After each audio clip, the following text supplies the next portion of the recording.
हिमालय से लेकर दक्षिण में समुद्र तक फैले यह उपमहाद्वीप भारतवर्ष के नाम से जाना जाता है, जिसे महाकाव्य तथा पुराणों में भारतवर्ष अर्थात भारतों का देश कहा गया है और यहाँ के निवासियों को भारत की संतान एवं भारतीय भरत एक प्राचीन कबीले का नाम था।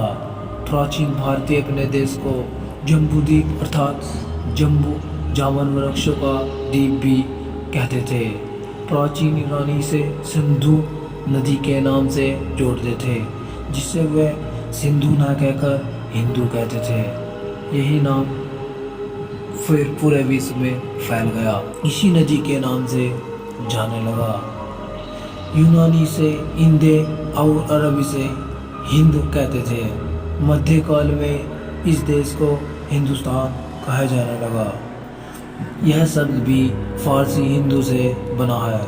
यूनानी भाषा के हिंदी के आधार पर अंग्रेजी से इंडिया कहने लगे।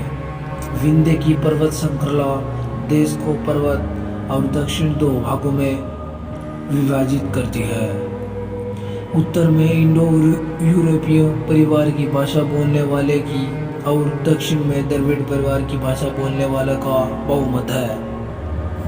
आइए जानते हैं भारत को कितने प्राचीन तत्वों में बांटा गया है। तो दोस्तों, अब प्राचीन भारतीय इतिहास के शोध। प्राचीन भारतीय इतिहास के विषय में जानकारी मुख्यतः चार प्रकार से प्राप्त होती है। नंबर 1 धर्म ग्रंथ, तो नंबर 2 ऐतिहासिक ग्रंथ, नंबर 3 विदेशी का विवरण, नंबर 4 पुरातात्विक संबंध साक्ष्य। धर्म ग्रंथ एवं ऐतिहासिक ग्रंथ से मिलने वाली महत्वपूर्ण जानकारियाँ। भारत का सर्व प्राचीन ग्रंथ वेद है, जिसके संकलनकर्ता महर्षि कर्षण देवयान है। वेदाश को माना जाता है। वेद वसुवेद कुटुंबम का उपदेश देता है। भारतीय परंपरागत वेदों को नृत्य तथा अपरिविषय मानती है। वेद 4 प्रकार के हैं: शृंगवेद, यजुर्वेद और सामवेद और अर्थार्थवेद। इन चारों वेदों की संहिता कहा जाता है। दोस्तों, आइए हम बात करते हैं शृंगवेद की। तो इसमें क्या है,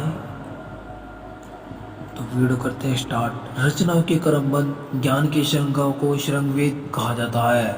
इसमें 10 मंडल, 1028 सूक्ति एवं 10,462 रचनाएं हैं।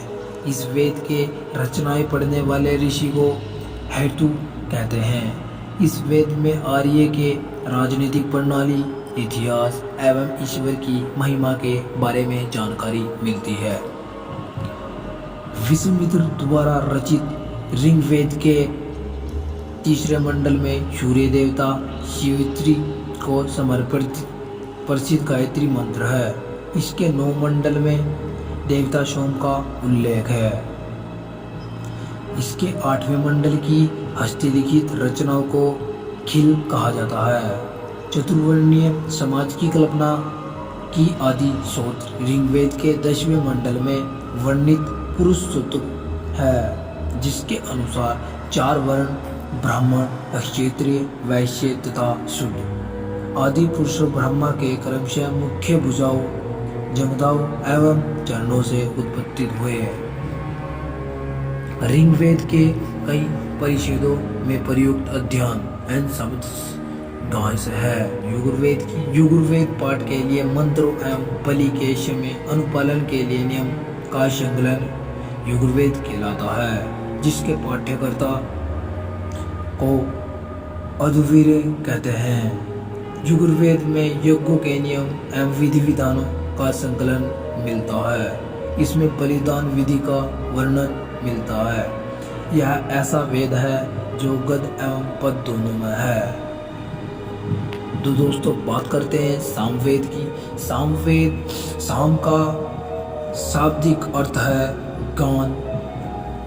इस वेद में मुख्यतः यज्ञों के अवसर पर गाए जाने वाले रचनाएं मंत्र का संकलन मिलता है, जिसके पाठ्यकर्ता को उद्गीत कहते हैं। इसका संकल्प ऋग्वेद पर आधारित है। इसमें 1810 सूक्त है जो प्राय ऋग्वेद से लिए गए हैं। इसे भारतीय संगीत का जनक